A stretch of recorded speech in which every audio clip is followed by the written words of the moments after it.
Today we're taking a look at marijuana, the most widely used illegal drug in the United States, and whether bringing it out of the shadows would solve anything. Jason Carroll joins us now. You know, we just heard from Homeland Security Secretary Janet Napolitano. Yeah. I said, would this administration even consider legalizing? No. Right, but it doesn't mean that this debate still isn't taking on a real sense of urgency. Mexico's Congress just finished a 3-day debate over whether or not to legalize marijuana.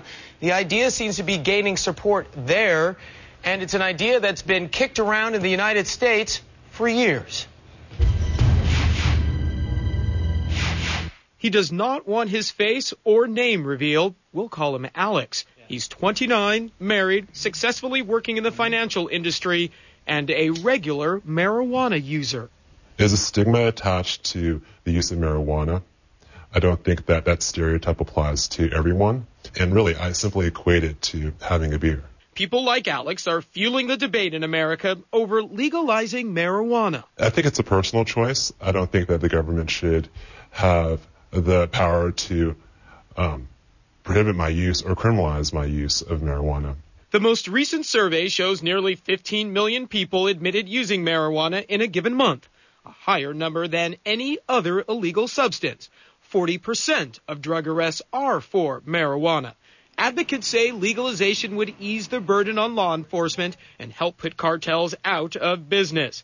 But some on the front line say cartels would just change the way they do business. They'd simply go back to methamphetamine or up their cocaine production or go back to their heroin production. Bob Stutman, a former drug enforcement agent, earned a reputation as one of the agency's highest profile drug busters. He says legalization sends the wrong message and would just encourage more users. Are we willing to accept the potential negative effects of more use of marijuana added on to alcohol and tobacco simply because it is the recreational drug of choice of a fairly vocal minority? In that minority, Mexico's former deputy foreign minister, who says he supports gradual legalization in the United States at a time when drug-related violence is on the rise in Mexico. What we've seen over the years is that every time there's been a change in the interdiction strategy, what has happened is that the drugs have found other routes and other ways to move to the countries where there is a demand. As the debate continues, so too does the use with recreational smokers like Alex, who has no plans to stop. You can't curb demand, so I think alternative solutions must be found.